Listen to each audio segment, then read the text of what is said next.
Hi, welcome to Simply Sauced with Chef Mel. Today we're going to make a beef braciole. This is a really age-old Italian recipe that my great Nana used to make. I didn't experience her cooking, but it kind of got forgotten about a little bit. I think because it was a little bit more laborious, but I try to simplify it for you guys. So this is how we're going to start.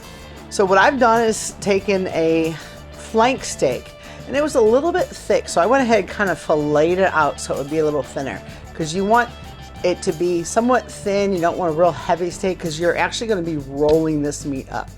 So you also want to tenderize it very, very well. And the recipe is online, and I even have a copy of the recipe right here, so I follow it so that you guys can follow it. All right, so this is a jacquard. This is something I discovered in food service a long time ago.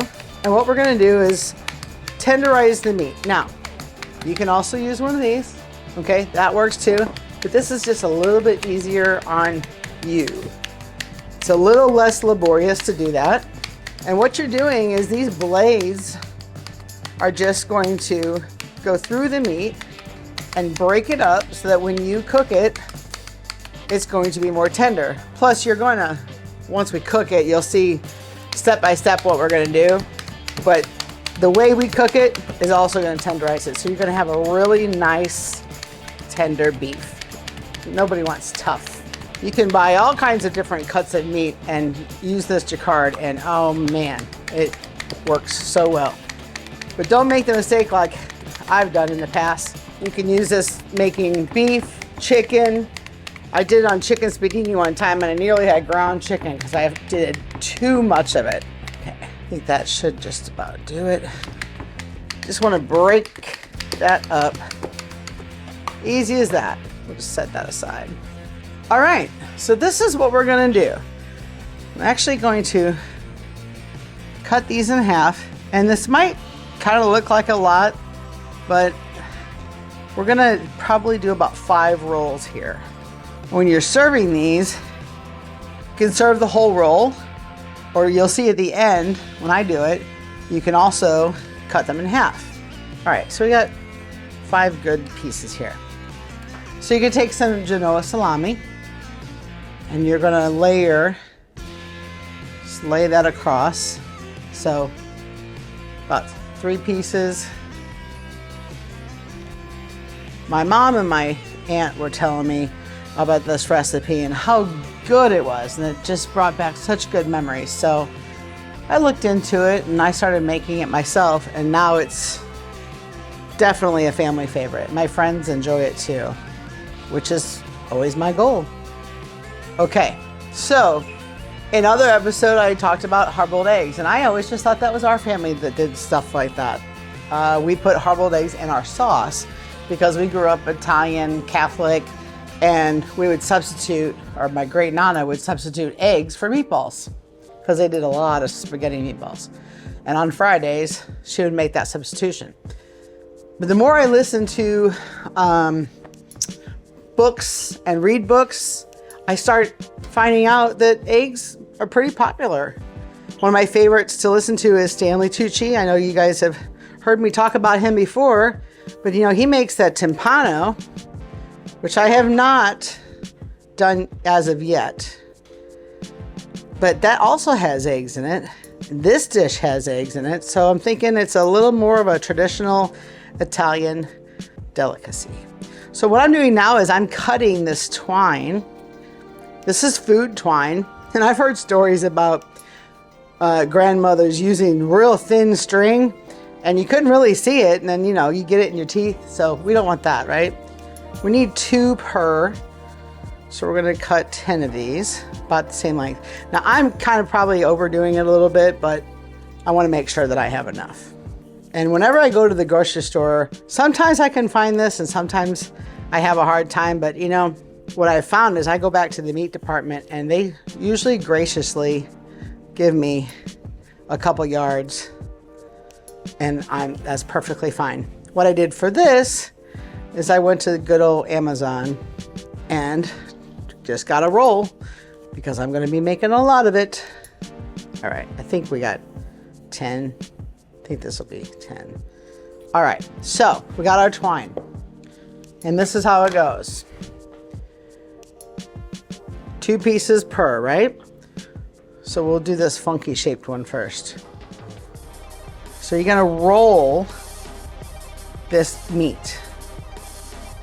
And you're gonna kind of wanna tuck it in as much as you can as you're rolling. So if you ever try to roll, do a wrap or a burrito, there's some similarities here. So you wanna keep it tight. And what I've discovered is even if you have an opening a little bit on the end, that's okay. Because I know some people like to put cheese inside the roll. I don't do that just because most of that cooks out and leaks out into the sauce anyway. So I just put a healthy portion of shaved parm over the top at the end. Okay, so I tie that up, knot it up, and yes, I overdid it, but that's okay because I can go back. It's better to have too much until you get used to it. Now this is going to be a little bit open. So what I've discovered in my making this is we're just going to pull this one a little bit tighter so it kind of helps seal that off so it holds that salami and egg inside. And again, like that. Okay, so we'll set that one to the side. We'll do this kind of odd shaped one here. So tuck all that in. That one actually turned out pretty good. Almost perfect. Okay, so we'll take 2 more of these. And honestly, you know my thing is simplifying. This is probably the most of the labor intensiveness of this. So yeah, it's a little bit more time consuming than just browning some beef, but it's no worse than making some meatballs, you know? It's not too hard. You know, I did miss a little step now that I think about it, but that's okay. We can cover for that. I usually season the meat before I start rolling with garlic powder and salt. I did not do that, but that's okay. We'll improvise. And that's the other thing I want you guys to know. You know, if you miss something, mess up a little bit, no big a deal. You just fix it. So as far as the meat shape goes, I mean, some people use flank steak. Flank steak is a little bit more expensive, but it's very good. Some people use a round steak. I've done that, and you got to beat it up a little harder. You can do like a shoulder steak. What you want though is the most kind of rectangular piece of meat you can come up with. So I did it one time with a round steak and they were kind of triangular and that didn't work out so well. And by the way, these eggs are just hard-boiled eggs, and I would have peeled them in front of you, but I tend to cuss a lot when I'm peeling eggs because I struggle with hard-boiled eggs. See, I'm telling you some of my dirty little secrets here. This is a nice one. See, that just makes it so much easier when it rolls real nice like that.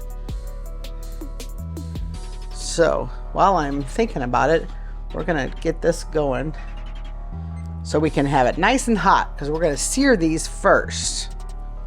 And we'll improvise on that garlic and salt that I talked about. I'll show you what to do on that. Pretty easy. I'm sure you can pretty much figure out what I'm gonna do, but all right. You make this dish, beware. Your family's gonna love it and you're gonna have to make it again. But it's not bad at all. It's a delicious dish. If you want to impress, make this dish.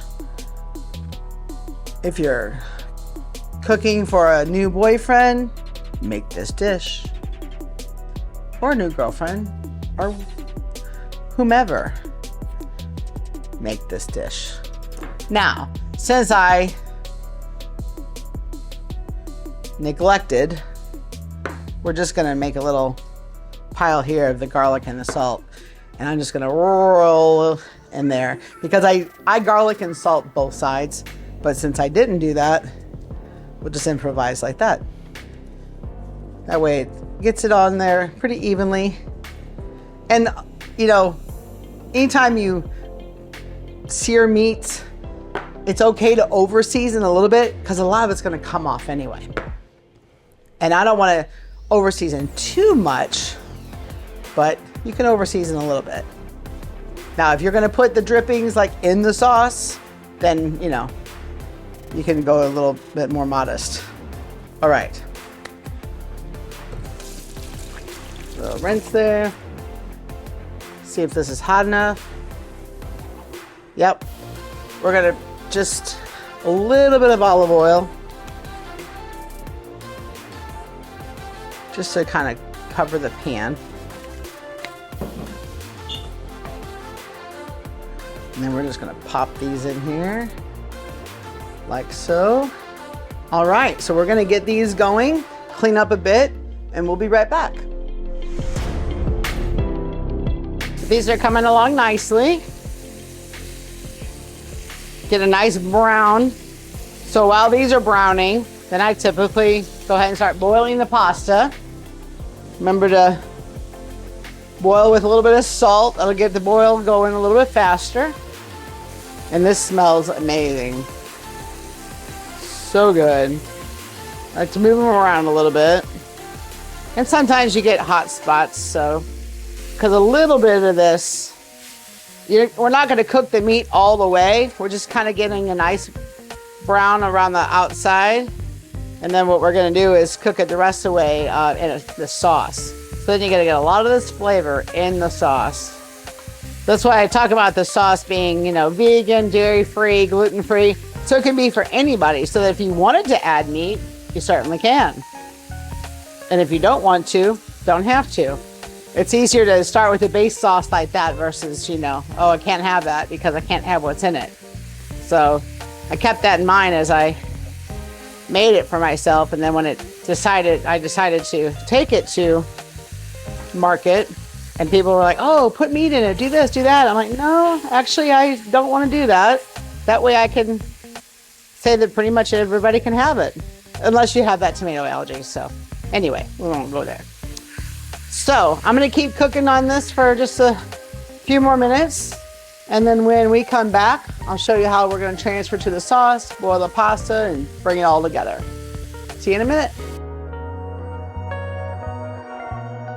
All right, so now you can use a Dutch oven, you can use a pan like so, whatever you're comfortable with. Something that you can put the sauce in and kind of forget about it. All right, so I'm using Chef Mel's sweet Sicilian style sauce.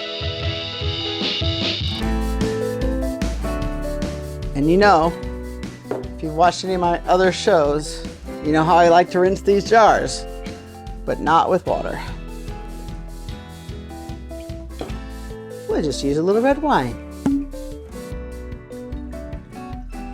It's just gonna enhance the flavor anyway. Because this sauce already has a little red wine in it. That's how we finish off the sauce. So by adding a little bit more, even better.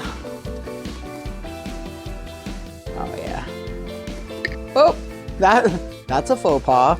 You gotta put that lid on tight if you're gonna shake it up like I just did. All right. We'll try that again. Don't cry over spilled wine. All right. And while I'm getting this together, I'm gonna go ahead and start almost gonna boil that pasta. Give this a little stir. Mix up that sauce. Time to put the beef in the sauce bowl.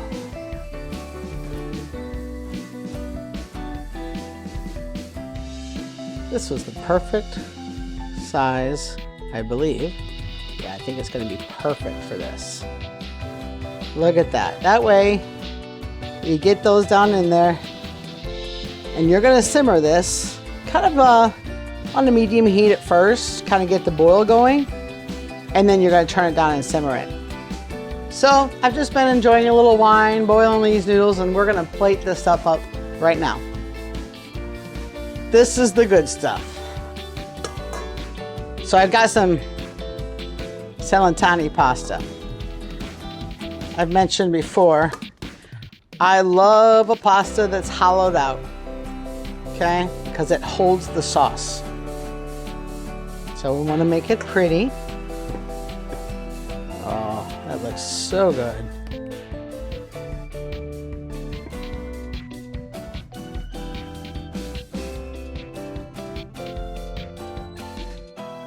Pour some sauce over it. This reminds me of my Nana because she always had lots of different meats in her sauce. So the sauce does definitely smell meaty. Now, I'm also going to show you what it looks like in the inside. I don't want to mess this up.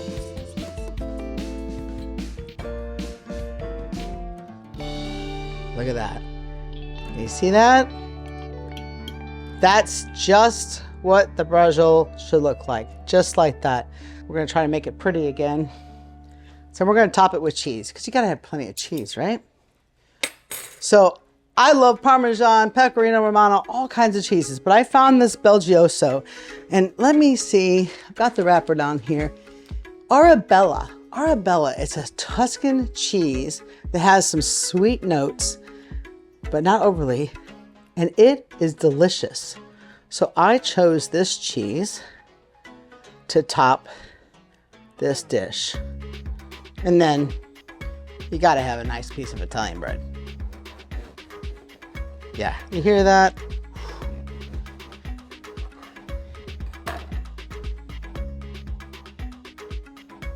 That is beef braciole on a cavatappi pasta with some Italian bread and a nice red wine. This episode was brought to you by Chef Mel Sauces Incorporated. We're located in St. Louis, Missouri. We're available online and we're available in many stores throughout Missouri and Illinois and soon to be more. We're online at www.chefmelsauces.com. You can also follow me on Instagram at ChefMelSTL. Hope you'll give us a try and thanks for joining us.